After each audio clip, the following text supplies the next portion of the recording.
Get panicked again. Let's get this show going, man. Welcome to the Bleeding Burgundy podcast, a Washington Commanders podcast for fans by fans, with your hosts, Jessy Martin. The Cowboys are finished. You understand me? John Taman. Pull down my trousers and do your job. Scott Hartley. That was fucking dreadful. And occasionally, Keith Gray. So many social engagements, so little time. And now, your host, John Taman. Hey, I'm John Taman, and I just have one question. Would you let this guy sell you a dryer? Don't you think he'd be like down at Lowe's? Let me show you this new dryer I can show you over here. Look at this fucking guy. Hey, it's Victory Monday here on the Bleeding Burgundy podcast, and I am going clockwise around the room here. I've decided to stop trying to tell my left from my right, so fuck it. Hey, Jesse, how are you doing today? Hey, Victory Monday, guys. Victory Monday. And listen, yes, people just need to stop shitting on this win. I mean, we were basically sucking this team off when we lost to the Eagles. So we actually win a game. Let's celebrate the win. So you mean we all over that face, did we? All right. Scotty, what about you? How you? Yeah, I'm good, thank you. Good to have a Victory Monday. No matter what way you get a win is a win, and it's very difficult in the NFL to get a win. So I'm pleased. Keith, do you have any more cliches to add to that? Get him down. Well, you know book of football you know what I like. What I liked about this game is What's you that? definitely had to score the most points to win. Hey, I'll tell you, you got to take them just one game at a time there, you know, and you That's just it. take them as they come, right? The real B-Rob stood up. Dude, he fucking ran some people over. And I mean, I don't even care about this, but they are this angry runs shit that they do on NFL Network. I firmly expect them to get it. And I happen to be watching that thing today. And did you know, I don't play Madden, but did you know that if you get the angry run, like Dallas Goedert got it last week for the Eagles, and if you get the angry run, then his stats in Madden go way the fuck up and you can truck just about anybody. So, Nice. yeah, I guess. Anyway. Poor Bijan Robinson got like 32 yards the whole game. I'm sorry, Keith. First of all, I okay, knew it was coming. the reason Bijan didn't do so well is because our stout defensive line decided to show up We did that. in this game. Okay, other than that, any other team he would have destroyed, but our stout D line had him under control. Is that what it was? I still thought he had Exactly a pretty what good it game. was. All right, let me see if I can figure this out here. Hold on, I'm going to try something here. We're going to try something here. We're here on the Bleeding Burgundy podcast. We're learning all the time about what we can do on this show and what we can't do on this show. And is it doing anything? No, it's not really doing anything, is it? It moves Keith to the top. I moved Keith, yeah, but okay, so it's not really changing the picture at all, is it? Oh, that's me. All right, here. So I would, if I were going to do this with Keith, I would put this. I'd put this on the screen. I got to move him around, but we're going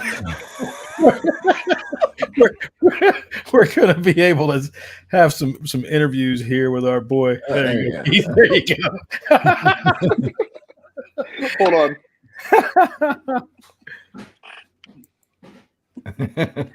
There we go. What's going on, guys? Grant Polston here, coming to you live from my mother's basement. And we had a fantastic game. However, it wasn't a pretty game against the Atlanta Falcons. But one thing I do know for sure, Mr. Taman, Oh, yeah. if Kirk Cousins was the starting quarterback, we would have scored 70 points against that god-awful Atlanta team. All right, you know, I can't say anything about Kirk Cousins. He did manage to freaking squeak past the Bears yesterday. That is god-awful. All right, so now we changed I got a question. Is Grant pitching intent? I don't know. I have no idea. What is that side? What is that side belly about? Towards your head. I'm looking at this right here. You can't see me pointing, but it looks like he's pitching intent. He's got a straight on, hard on right now. Well, that side belly. What is, he's got a dicky what is do. that side belly? Belly sticks out farther than his dicky do. He was just in case he was going to be in a flood. There, he had He had a floaty around his gut. The walking, talking advert for pre-diabetes, right there. All right, so we have ourselves a fucking Victory Monday, and I'm not going to waste any more time talking about Grant Paulson, even though I had fun making that picture. So anyway, we'll just go around the room with first impressions. I know we just did something real quick, but I said hey to everybody. But now we're going to go back around the room with, hey, Keith, you're up there in the top now. So congratulations, for one, to make it to the top. This is one of the few times that you've actually ever been on the top, and it feels pretty good, doesn't it? Keith likes the bottom, let me tell you. Well, that's what I've read in the trade magazines anyway. Hey. Jesse's learned how to use the dashboard. Woohoo! So give me your impressions on the game. Just give me like a quick freaking, for you, give me a quick, 20 minutes.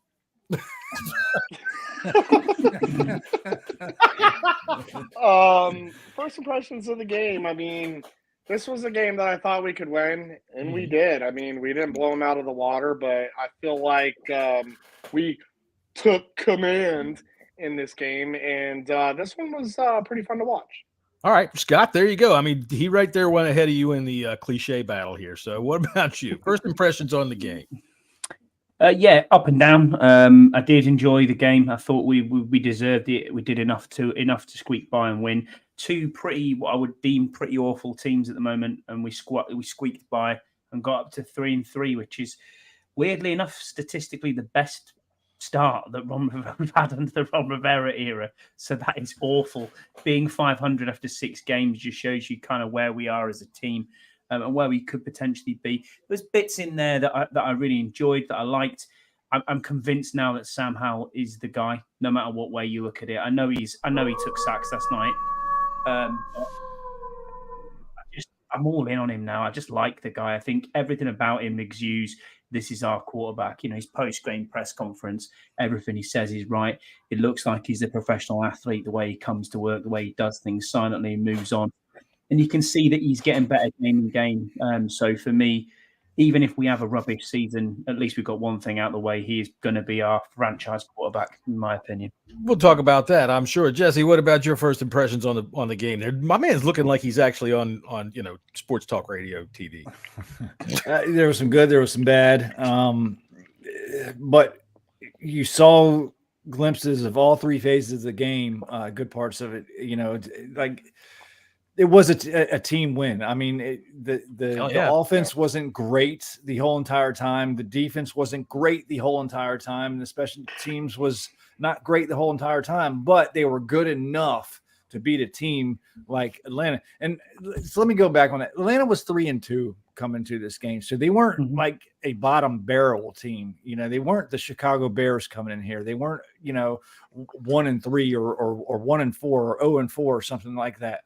We went into a opponent's stadium, and I mean, even goes back to my text thread, man. I never had a doubt in my mind we were going to win that game. Listen, on the real though, I think this was a good confidence booster for this team, especially the defense. I thought the defense played, extremely well for the majority of the game. I mean, yeah, we gave up some yards, but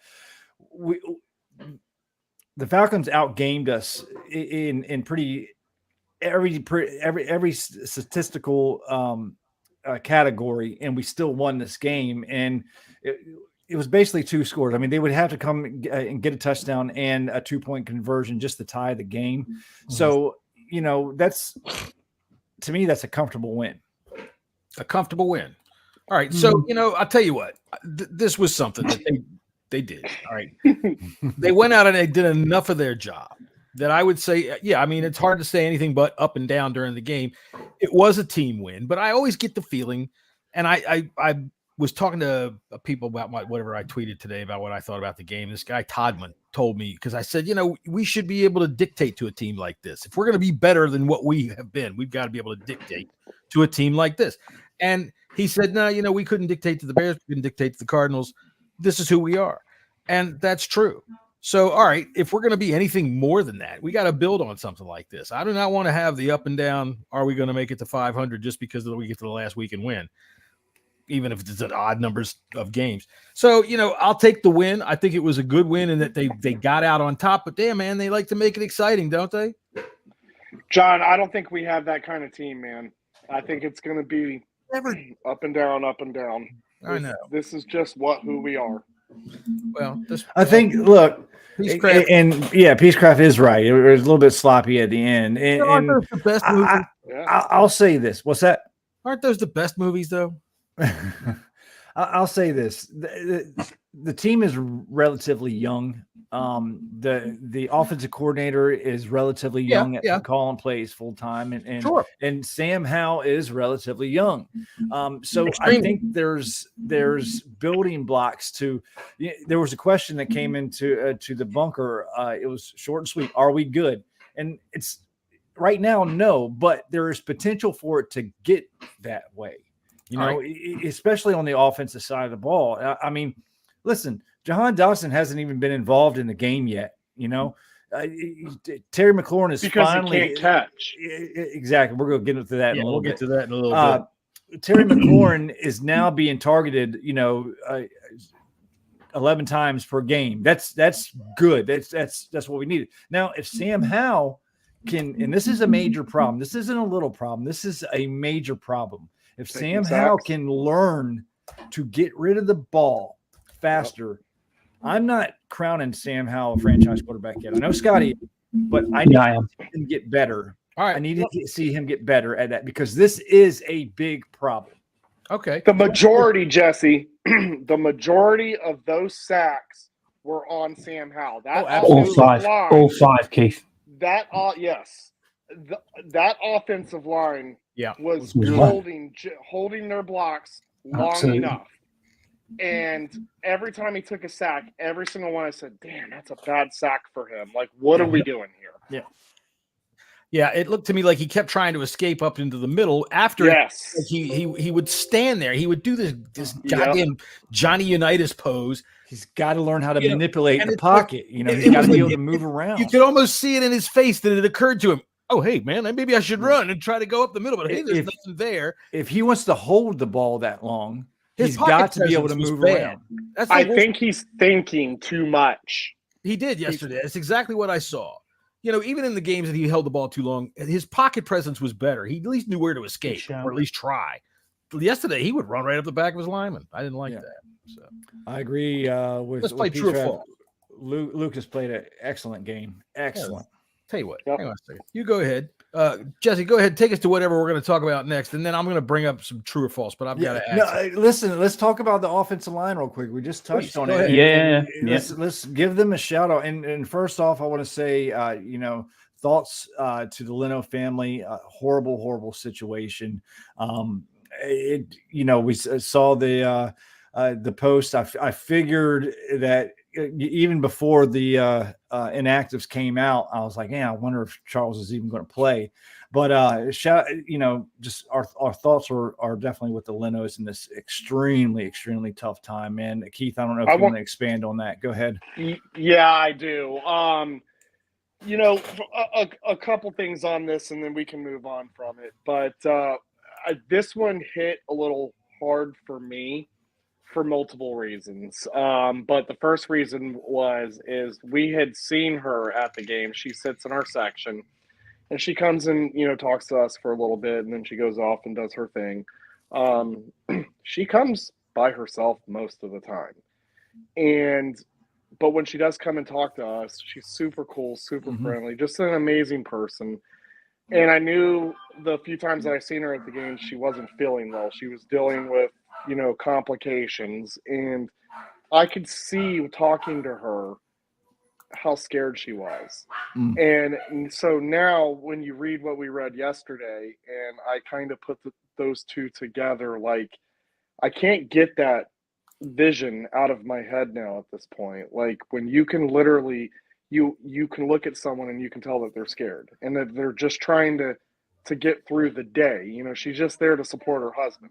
Yeah. And so then when you read something like that, it's completely devastating. It also hit home to me because it was a similar situation, not completely the same, but Cameron being born premature. My wife had complications all through that pregnancy. It was horrific. And when Cameron was born, we didn't even know if he was going to be alive. So we were lucky. And And so it kind of just re-triggered those personal emotions for me and what I went through. So now I can't imagine what that's like when you actually lose the child. So I echo everything that you said, Jesse. I'm sure the Lenos listen to us because we're a #1 podcast in all of DMV. The land. But our hearts go out to that situation, man, and nothing but love to those two, and their daughters.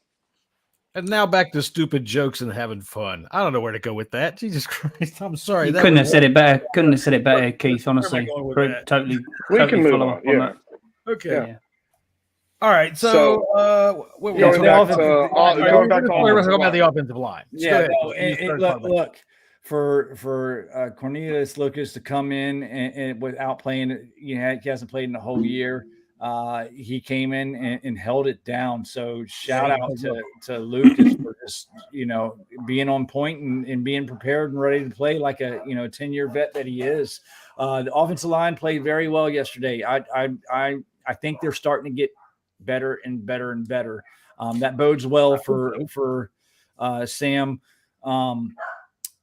It's just he's got to get rid of the ball. And that's on Sam himself. What we keep seeing each week is some team that has no sacks. Like all of a sudden, like they had 5 sacks coming into yesterday. Now they got 10. They doubled their number yesterday. So and I think they're mostly on Sam. All right, I get that, John, but it's every single one of them was on Sam yesterday. You cannot look at that game and say it's clean pockets. I get it. For the first time in 6 games, clean pockets. Clean pockets. And the time was there. The time was there for him to go. I mean, what I was really impressed with was when they got upfield, especially for the B-Rob touchdown, was the blocking that was there. I know Terry put that block in, but my word, watching Charles run at you, I was like, it's a scary man running downfield. You better get the fuck out of the way because I will knock your spleen through your mouth. So, all right. I figured before we start talking about some other shit, we could play some true or false. So let's see. We're going some stupid music. So. Good evening, Mr. Lockhart. All right. True or false? Let's see here. True or false? The Commanders are better than their record. Keith. False. False. Ooh. Yes. I'm gonna say true. I think overall they're better than the 3-3. I think they let a game that they weren't prepared for last week against the Bears. I think if we played them 10 times, we'd beat them 9 out of 10 times. So I'm going to say slightly better. All right, I'm going to change the music. A little bit too loungy for me. Go ahead. You are what your record says you are, and we have not really beaten competitive teams. We've came close to the Eagles, but we have not beat the good teams that are consistently in the playoffs, and until I see that, I can't change my mind. Now, understandable. All right, Peacecraft says that it's true. He also thinks that the best thing about it is a messy ending. We like that. I think it's also true in that the potential should be better. All right. Yeah. Yesterday we finally saw should be yes. Yeah. That should be better. All right. So should be yes. True or false? Commanders will be a serious playoff contender. Scott, we'll start with you. Absolutely false. False. Oh my God, we ought to kick this. No guy way. No way. We can get in the play. We can get in the playoffs. But we're not going to be serious contenders. I think. No. Wait a minute. Let me explain the question. Not that we are a serious contender coming down the stretch. To I see what you mean. Yeah, okay. Not some back end of whoops by. We need 6 things to happen. Get in team. I mean, no. I thought from the premise of that question was that we would be serious contenders within the playoffs, and I was like, "Are you crazy?" No. But trying to figure out your language over there, Mister Fucking Englishman. I swear to God. It would be nice if you used the correct spellings. Anyway, I'm going to say something correctly. They're all spelled right. What are you talking about? I'm going to say true because of how the NFC is playing out right now. There's not really good football playing in the NFC, so I think we can get in there as a 6th seed. I think we can contend for that. So I'm going to go with false. Okay. And the reason why I would go for false is because we've only played one divisional team, And I can't go by what I've seen from the other divisions or the other teams in the division, because no matter what our records are, how good these teams, how bad these teams are, we always play tough. Okay. So let us get some division games in, and then you ask that question, it could be true. I kind of agree. I'm going to say false at this juncture, because I think that they do look like a team that if we're going to get anything happening, they're going to need a lot of help, because they aren't helping themselves. But we'll see what happens. All right, so true or false? I'm going to go ahead and say true. Fuck the Giants. That's absolutely true. Yeah, true. Yeah, I think so. Absolutely. Come on, Keith. It's true. All right, everybody. Fuck Ding. true or false? Fuck. Where's the ding? All right. True or false? Ron Rivera will be here next year. I've got Ron Rivers? Who the fuck is Ron Rivers, John? Ron Rivers. Who the fuck is Ron Rivers?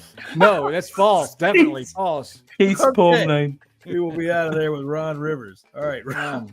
That's a false. Is Ron Rivera going to be here? I'm going to say, wait, what was the question? Is he going to be here next year? The question was, will Ron Rivers be here? That's not a true or false question there, John. No, I know. That was just a complete fuck up. I'm sorry. Ron Rivera will.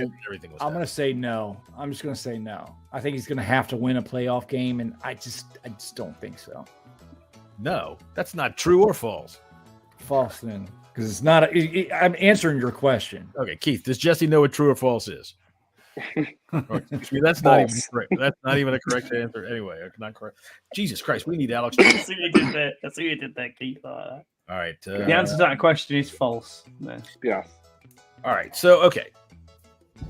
True or false? The Commanders will win 9 games. Jesse.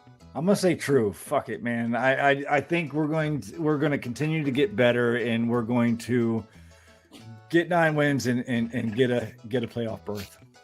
All right, Keith. While you've got water in your mouth, true or false? Yeah, I'd say true. That's not a terrible number. We still got a long way to go, guys. Still got a long way to go. 9 games is attainable. 10 games, I think, is a little bit scary. I'd have to answer that after we face some division opponents. What about you, Scott? 9 games. That was your preseason prediction, wasn't it? Or no, I think you said 9. I thought you did. Ask me that question 7, in about 10 weeks. I'll let you know. No is the answer. No, it's a false. I think we're he's not winning 9 games. Something about Christmas, but I'm not going to answer that properly. Yeah, I think we are a 9-win football team, because we're about to go on one of those patented Ron Rivera middle of the season. Everybody's going to believe on us runs. I think so. And I should do the George Costanza. Always, I buy into this shit every year, and I think we're better than the Giants. We're going to beat the Giants. I'm going to come back right up here, and I'm going to say false. They're going to beat the shit out of us next week. It doesn't make any difference who's in the quarterback spot. They're just going to beat the living shit out of us next week. And that way, I feel better about saying true for this, because what I say will absolutely not happen. I didn't really get to comment on the Ron Rivera situation, but will Ron Rivers be here next year, Keith? True or false? Yeah, that's going to be a false. But even if we make the playoffs, I still don't believe that he's going to be coaching next season. I think this was all a setup for EB. All right, true or false? Keith is wearing a T-shirt size small. I love the hashtag hench. All right, well, it's a large, sir. It's a large. I used to be an extra large. And the fact of the matter is when we got Scott Hartley to join the show, we asked Keith to please beef up, because we're going to need security. So. No, that's true. Yeah. It is true. Well, like the intro says, I have so little time. All right. So, true or false? Sam Howell is the guy. I'm going to say true. True. Go ahead, Keith. Yeah. Oh, you want me to go? Yeah. Jesse's edging. Look at his eyes. Look, man. Okay, I definitely want to say Sam Howell is the guy. But it's still early, man. We got to be patient. But no, I can't answer this. What? Yes, I can't answer it either. This is unfair. You're forcing me to set this guy up for failure. You're right. That's an opinion. All right, I'll tell you what. Just for the sake of this game, because you've put the hard work in, John, Oh, yes, I wrote 4 words. Look, 5 words. But I believe all right. Will Ron Rivers be here next year? I believe we have problems on this football team, but it ain't Sam Howell. I got something to ask about Sam Howell, but in a minute, because we're going to ask this one. True or false, Scott, Jahan Dotson is a bust? Absolutely false. Yeah, I'd say false, but I want to know what the fuck's wrong with him. Keith, what do you say? Yeah, I'm going to say false. This is his, second year, right? Yeah. Mm-hmm. So, Sophomore you know, slump. the old cliche, the sophomore slump. Yep. I think that this is what he's going through. I think he'll improve. I'm hoping that he does because if that's the case, he can be lethal.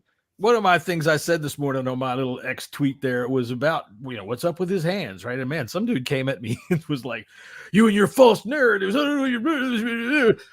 don't let the kid have a chance. He's got a football in his hands all the time. I was like, yeah, I know. I've been watching him since he was a freaking sophomore at Penn State. This is very unlike him. Dropping a pass for him, I'd go take his temperature. Are you feeling all right, kid? What's the matter with you, man? Because he does not do this shit. And this is 2 big drops in a row, or in the season that I can remember. It might even be 3. But that was a big one yesterday. He could have scored. Yeah, that was a touch. That was a walk-in touchdown. I'm going to say false, but it's false. I mean, could it be that Sam Howell's lost a little bit of faith in him, and that's why he's not targeting him as much? I don't know. Could it be? And I'd rather lose a little faith in Diami Brown. We'll dive in a little bit deeper after our true and false segment. That was the last question of the true and false segment. So we're diving deeper into the Jahan Dotson situation. True or false? Keith, go ahead. What, is he a bust? Said false. He already said false. That's a false. Yeah, I know. Now we're diving deeper. That was the question. Look. Yeah, no. Go ahead, Jesse. Go ahead, Jesse. It's been watching Jahan this year has been very frustrating. We all had high hopes for him with all the talk in the offseason, how good of a camp that he had, how good of a year he had last year, even with being out 4 games with the injury. We all thought that he was going to come in here and lead the no, about that. Lead the receptions and yards. I think all of us said that we did it in our not me. In our Terry's here. He's not getting that. Well, Terry was supposed to lead the touchdowns. I think we all said that. Anyways, in the Big and Boss book, we'll tell the lies. The Big and Boss. What you all believe in that? What's frustrating is he's had a few opportunities to make big catches in big time spots, and he's shit the bed. And so has Sam lost a little bit of faith in him because of that? And I heard a call. It was on the radio. I think it was a Kevin Sheehan show today. Has teams kind of focused on him a little bit more since the year that he had last year, so he's not getting open as much. Leaving Curtis Samuel with these plays on third down. Something has to shake, man, because he's too good of a talent. He has the sticky hands, but when he gets the opportunity, he's had a couple of bad. It's really frustrating because he's a extremely good talent, and I have high hopes for him in the future. But something's going on right now that we're not all seeing. Turning this fucking light off. There we go. Now I'm not so red anymore. Yeah, the thing about Dotson, like I said, I've been watching him since he was his first games at Penn State. So this is highly unlike him, and I would be much more inclined to think sophomore slump. Maybe it's the lack of targets. Maybe is throwing him off a little bit because when the ball's coming to him, they say the hardest one to catch is he's wide open. He was wide open yesterday. Mm-hmm. Holy shit! And that ball was right there. So I hope that Howell doesn't give up on him. I would much rather he start to look at Diami Brown and say, look, man. Now yesterday Brown tried to one-arm one, and you made the comment the dude's grabbing his arm. That was a good point right there. Yeah, he's still, I don't think, has shown it. He's good in the preseason, but he hasn't really shown it in the regular season as much as I would like, and that's unfortunate. Curtis Samuel, on the other hand, is that our offensive MVP so far? So, I would have to say so. He's caught big time. He's making the catches at the times in the game that we all thought Jahan would make right now. Yeah. The opportunity. So it's like we all, most of us thought that Curtis Samuel was going to be the kind of the odd man out in this trio. Just getting, just a couple targets a game, but he's played a pretty big role, in this offense so far. We just need to give it time with Dotson. We need to give time with Thompson. Yeah, and that Dimey Brown, I was cussing him out for trying to catch that ball with one hand until I saw the replay. And the replay showed that guy got away with one, man. Yeah, he can't do that shit. All right, he's had the Big and Boss book out. He's got his English glasses halfway down there. There he goes. Yes, let me tell you what happened here. It's got the Big and Boss book. Let's go ahead and tell us what's going on. I'm just having a look back. The question was Terry McLaurin, 1,100 yards. I think it was an over-unders type question. And then when we got on to Jahan Dotson, it was 9.5 TDs. And John said over. I said over. So, plenty of time to go. Yeah, plenty of time to get 9.5 TD. Jessy, that's right. So, all right. Yeah, I don't know about that. You said 12 to 13 you would get. Yeah. Well, it's our prediction show. I'm always way over when it goes wrong. I also said under for the record, and Keith, you said under. You put 8. I will confess that when I do the prediction show, I just sit here and get drunk and say whatever the fuck I want.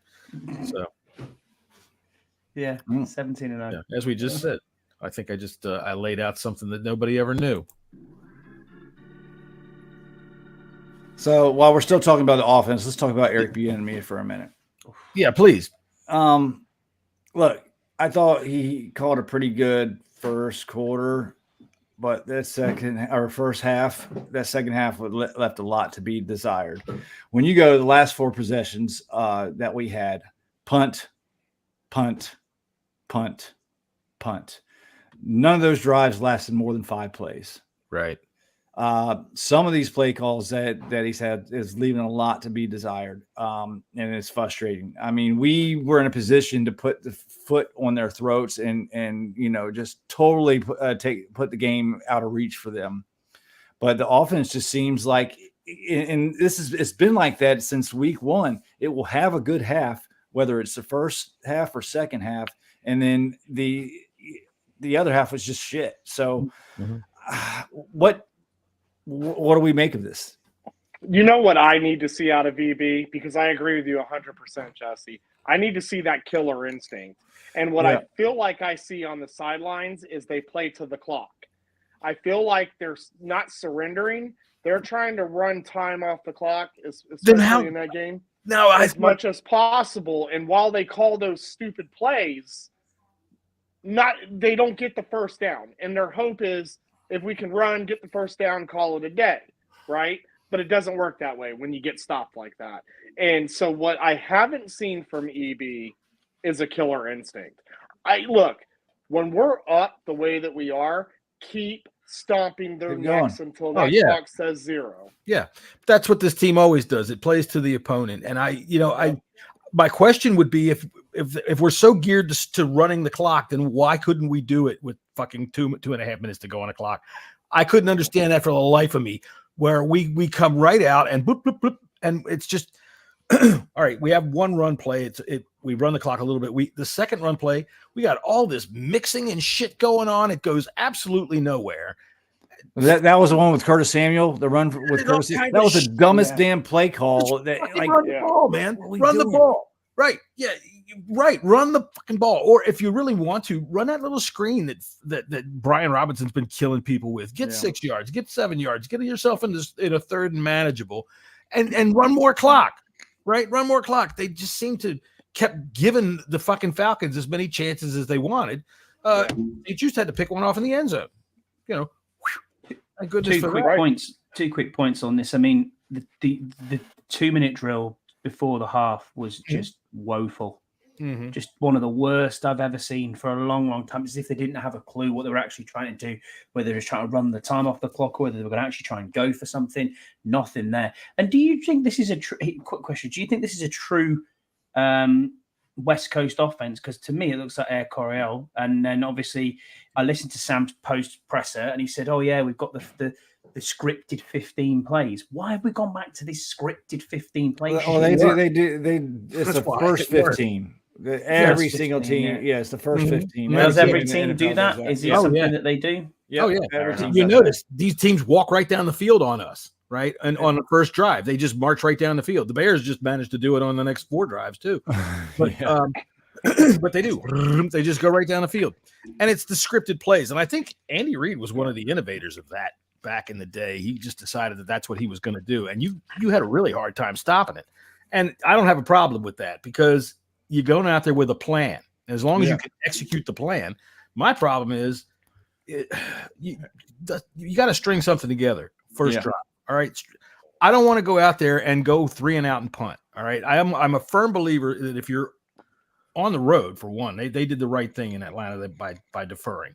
If you're at home, you always defer. You want your defense on the field first. Get your loud ass crowd still involved while they're still all frothed up and beard out from the fucking, you don't want them sitting down, right? Right as soon as the game starts, you want them for the offense. So, but you can't just go 3 and out. You can't just go 3 and out. So, and listen, come through the first 15 of the game this year.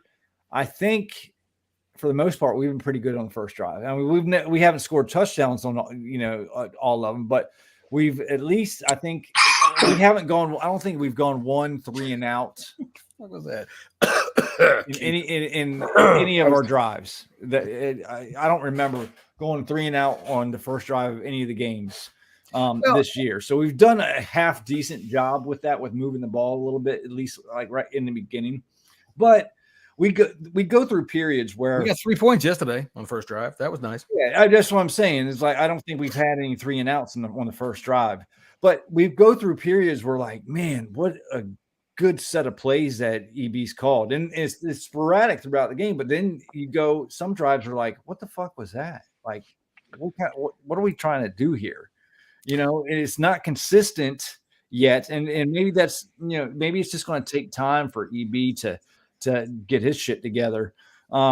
Just not having the experience, he's still learning, especially on short yardage. The one thing that I really like to see was the touchdown to Gibson. That play works 99% of the time. That play fucking works. And I was glad to see them run it because it was always one of those plays that it always looked like we were just too smart to run, or too stupid to figure out that it works 99.9% of the time. That little flare out like that. And it was perfect. I thought Gibson played pretty good yesterday.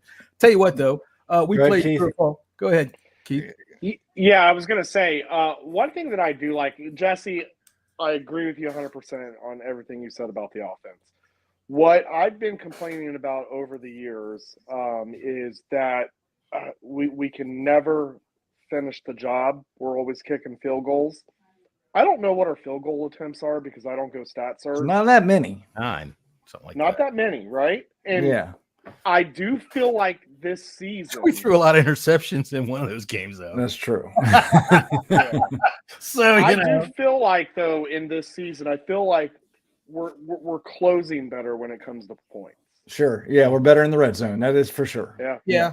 Now, speaking of better in the red zone yesterday, that's usually tight end territory, and they were silent yesterday, man. One reception, 1 target, 1 reception for Logan Thomas.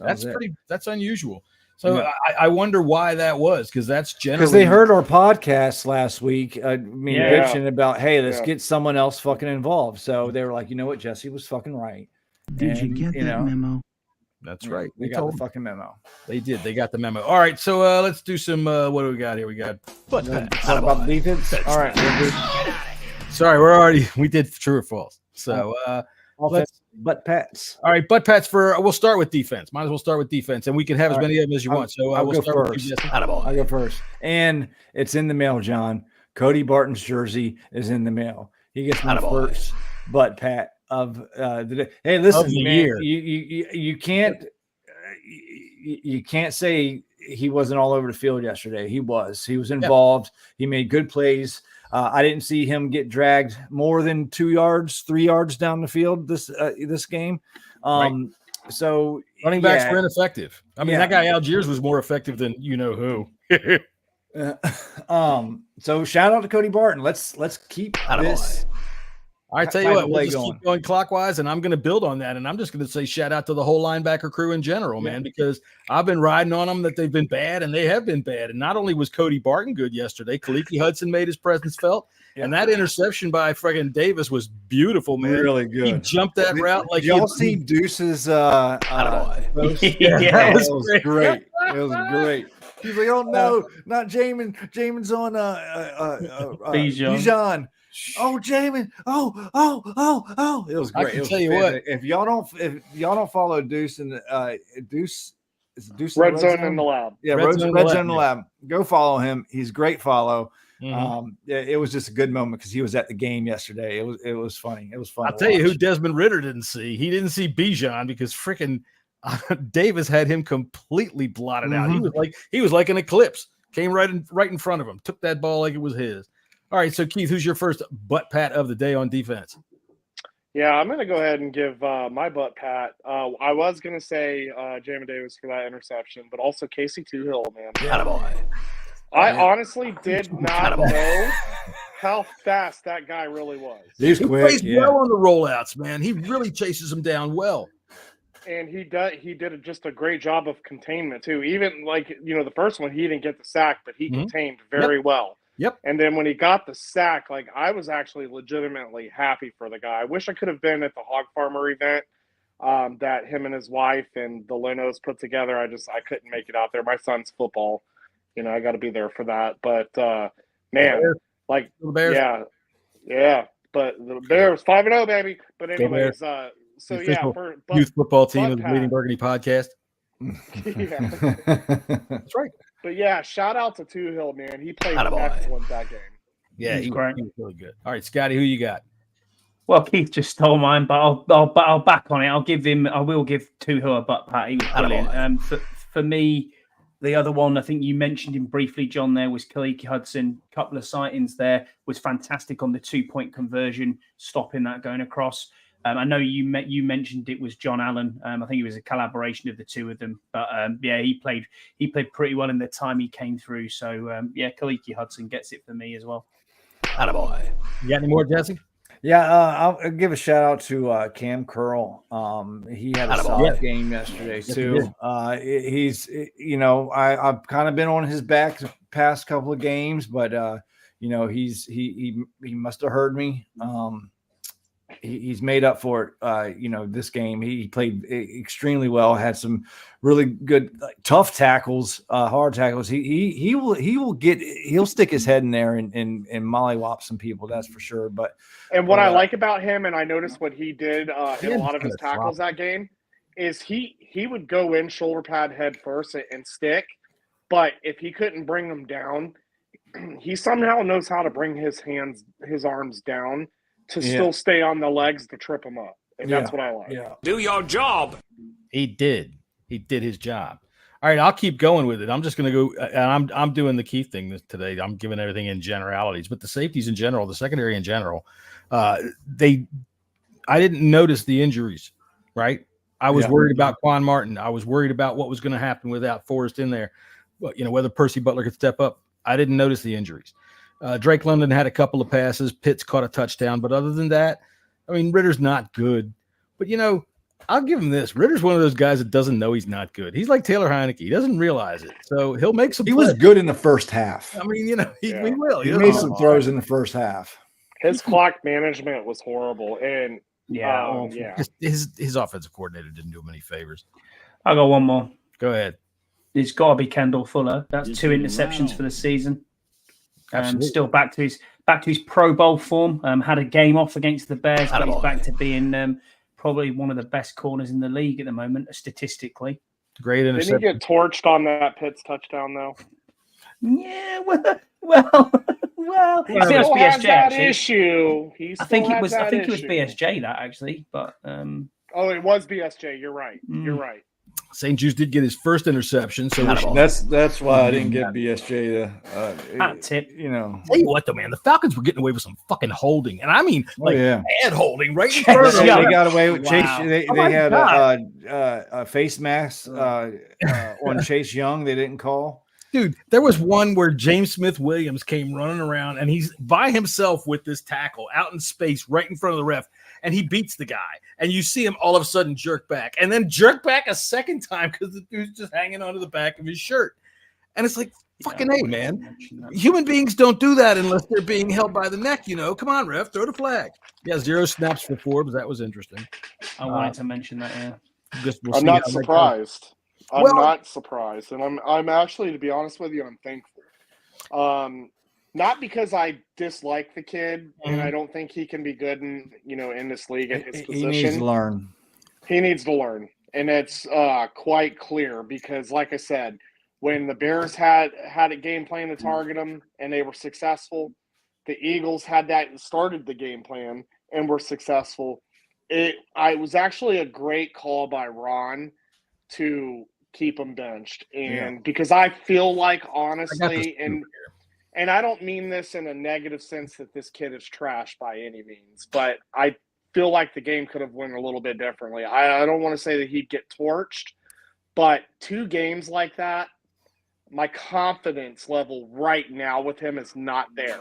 Not that, Johnson is much better, but he showed a little bit of it yesterday. Johnson's always a scrappy guy. But I'll tell you what, I think Forbes will be good. Didn't play. It's not because he was benched. It was because I think Forbes will. Yeah, I think Forbes will be good. Andrew Wiley had a fudge sickle before the game, and he threw the stick over his shoulder, and it landed on Forbes, and nobody saw him until after the game was over. So he was. I think Forbes will be good. Yeah.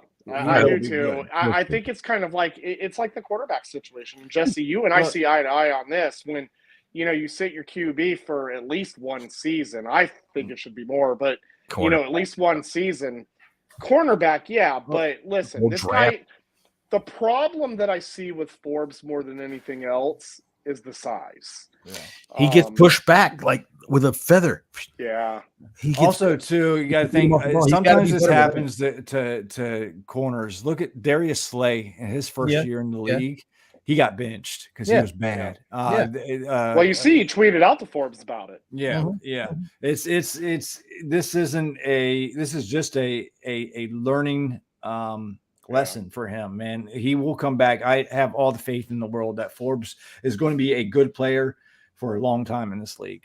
Yeah, I'm gonna 100% root for him, especially when he does come in and get some snaps again. I'm 100% gonna root for him because at the end of the day, this kid's young, man. We don't want to destroy that, but he needs some time and to recover from these 2 games, and hopefully when he recovers, it's more on the positive side. Sure. And I mean, honestly, if Johnson's getting the job done, leave him in there to play. Right. We got the Giants this week. It might be a game to bring Forbes back this week against the Giants because they don't really have any downfield threats that can really do it. But if they don't bring him back, I don't mind. It's fine with me. All right. Any more butt pats for the defense? Scotty, you got one? Keith? No, not really. I mean, the defensive front line was pretty good. Jack Del Rio, he deserves a butt pat for calling a good play. He called a good game. All right, well, made some adjustments. All right, that is a backhanded butt pat that I'm going to give him.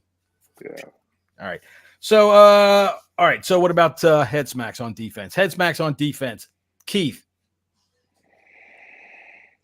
I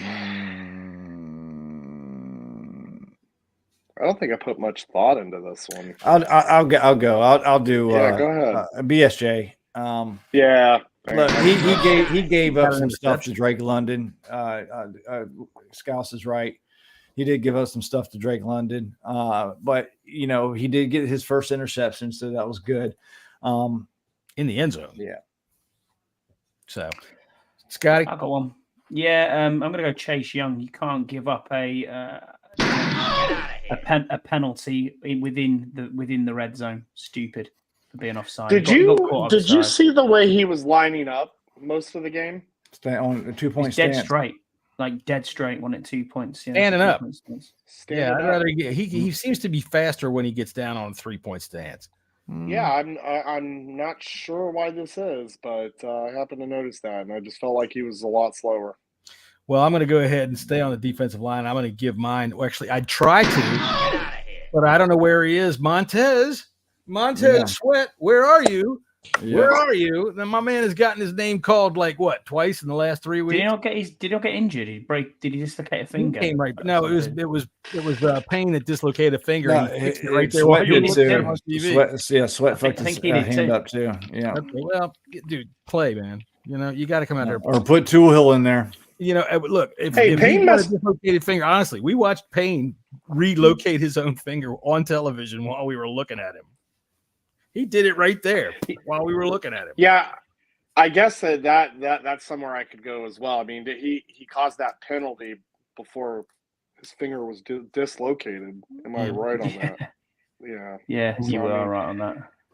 Yeah, I don't know. I just didn't put too much. I didn't really see that they did anything horrific for me to call out. Yeah, you're right. Other than that first drive where they let him walk down the field, but yeah, which I thought was going to be happening all game. 16 points, and even though the offense had a bad time of it running time off the clock at the end, they shut him out. They wouldn't let him in. They wouldn't let him in. So that was fine with me. All right, let's move over to the offense. You got any offensive butt pats? We'll start with Jessy. Go ahead. Attaboy. My man B-Rob. It's proved to be a force. Yeah, maybe his yards per carry isn't up there, but usually good things happen when he touches the ball. And the way he just went right through that defender. I forget his name, but shout out to Terry and Sadiq Charles for the block blocking. But yeah, that touchdown off that screen was amazing. It was awesome. It was Richie Grant, wasn't it? Yeah, I think he ran through. That's it. Tell you what, man, he told that dude. Get out of here. Certainly did. John. He did. He put his helmet right in that fucking guy's chest. He flew like 7 yards, man. He fucking nailed that guy. That was great. I'm going to go ahead and say Sam Howell. I thought that he didn't do anything wrong yesterday, which is sometimes good enough because that's all you had to be. Yesterday was good enough. Look, he took the sacks. Yes, he did, but he doesn't turn the ball over, which is fine with me. That's the way I'm looking at it. I'm going to go ahead and give him a butt pat for the day because y'all usually get to him before I do. Attaboy. Why wouldn't you think EB likes the – Peacecraft says he doesn't think that EB likes the running backs. So I would say expound on that, but you're going to be typing a while. So I guess we'll read it. News update. News update. We got to have Tom Pellisario said, with Daniel Jones continuing to deal with a neck injury, the Giants worked out quarterbacks Matt Barkley and Ian Book. Matt Barkley. Yeah. Wasn't he like a dog? I haven't heard that name in a long time. What does Carson Wentz have to do to get a job? Yeah. Matt Barkley. Doesn't he do television? Barkley, he was the USC quarterback. Yeah, he does television. Years ago. Yeah. Doesn't he do the fucking college pregame? I thought I saw him on there yesterday or Saturday with him and Brady Quinn. I think. Didn't he end his career with the Giants? Well, what little career he had, I think. I thought it was with the Bills. I don't know. Yeah, Brady. Shit, if I know. Well, I'll tell you what, Tyrod Taylor, man, that game was a lot closer than anybody thought last night. All right, so let's see. Who do we have here with okay, I said Sam Howell. Keith, what about you with butt pats on offense? Butt pats on offense. I'm going to have to give it up. I mean, I want to say Curtis Samuel, but we've already mentioned him. So no, we haven't. We haven't? Yeah, we did. We talked about not on the butt pats, but we've talked about him. All right, I'll stick with that then. I'll go with Curtis Samuel. I am really happy to see Curtis Samuel being involved in this because I think that from what I've seen of all the positive stuff from Samuel, he's lethal, man. He's got moves. Mm-hmm. And their EB is calling the right plays for what his point is in this offense. So I'm very happy to see him, involved. And that was because obviously when he first came to the team, he was injured and people were down on him. This guy can play. Just get him the ball. He's going to make some moves. He's going to get some positive yards. And that's what we got out of him yesterday. He's absolutely finally what we wanted, what we expected. Yeah. And I agree. I think I asked earlier, is he offensive NFL or offensive MVP for the team so far this year? I'd say he's got a solid argument. 3 touchdowns in 3 games. Yeah. And not just that. He makes clutch first downs. I think I said it a couple of weeks ago when we had Deuce on here. By the way, if you mention Deuce's name, you get followers instantly.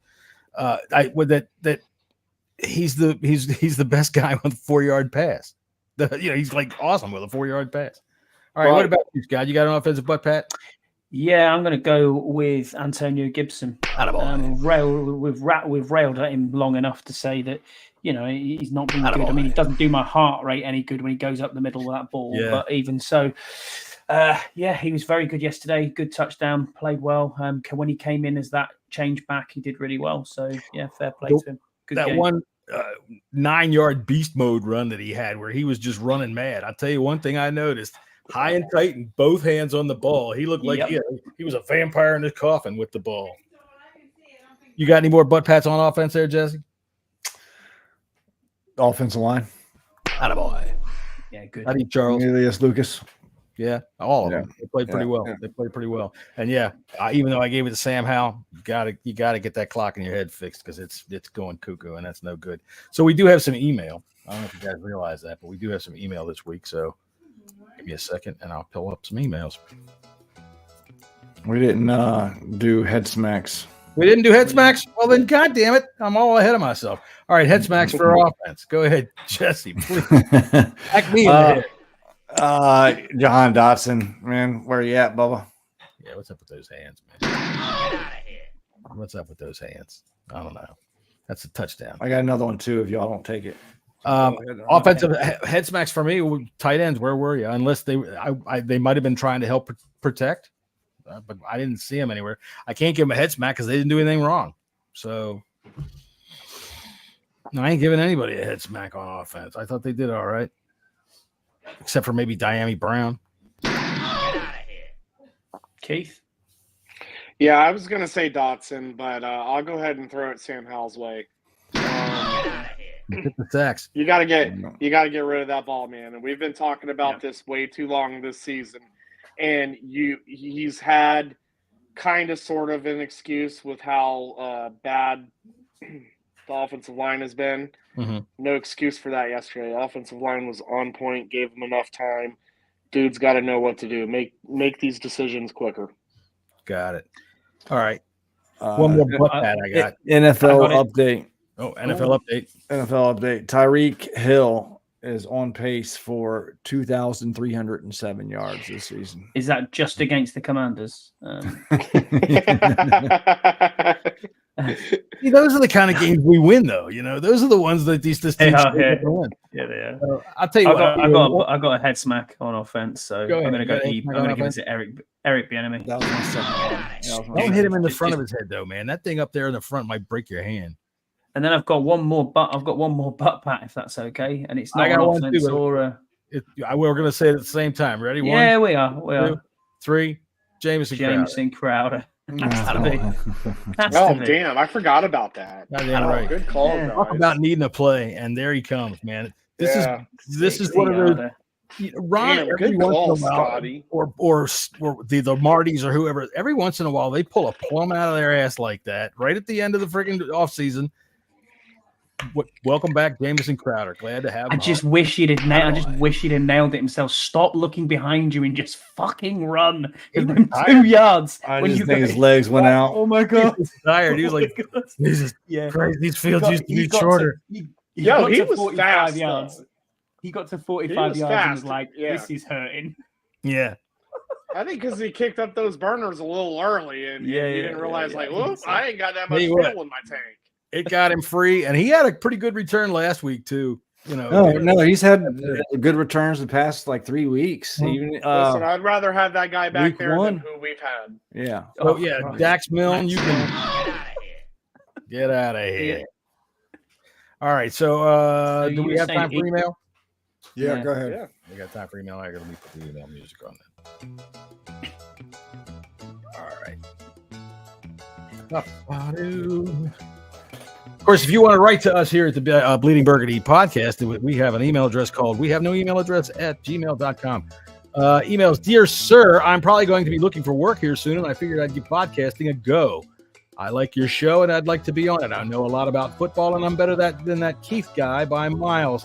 So if you need a guy who knows a lot about football, let me know. P.S. What's the pay like? Sincerely, B. Belichick from Foxborough, Massachusetts. I tell you what, if he is available in January, I'll get on that phone. All right, let's see here. Dear podcast, has anybody seen my undefeated season? I can't seem to find it. Sincerely, Jay Hertz, Philadelphia, PA, and he spelled it with an F. Not bad. Dear Bleeding Burgundy podcast, damn, I had me a pretty good game last night, huh? No interceptions. We gave the Bills all they could handle. I bet most of y'all went to bed. I know I would have. Anyway, things are looking good for me. I prayed pretty good. The only person in front of me is this redneck Daniel Jones. So that means probably by the end of the week, I'll get hit in the eye by a bird or I'll break my throwing hand playing with my dog. It's always some goddamn freaky shit stepping in front of my career. Signed, Tyrod T, nervous in New York. I wouldn't ride with that dude in a car this week. That's for goddamn sure. Dear Bleeding Burgundy podcast. Hey, listen up real quick. I only have a second to tell you this before. Sincerely, Sam H., Washington, D.C. Dear podcast, I'd say welcome to the club when it comes to undefeated teams that the Cleveland Browns have beaten since the 1970 AFL-NFL merger, except there's nobody else here. Fuck, signed Kyle Shannon. And there you go. If you want to write to the Bleeding Burgundy podcast, please send your emails to email@email.com because we won't get it. We don't have an email address, but we'll make it up if you want us to anyway. You can always reach any of us on Twitter and tell us what you'd like us to say, and we might just listen to you. If not, fuck off. Anybody got anything left to talk about for the football game? No. Scotty, no? No. It's No? Giants week. It's Giants week. Fuck Giants, man. I hate the fucking Giants. You know what that means? That means are we gonna over under how many times will John play the fuck you Daniel Jones? I was going to ask that. Are we going to get Harry Schfinger? Well, no. He's well, the most we can- versatile singer in the world. We might as well not even show up for that.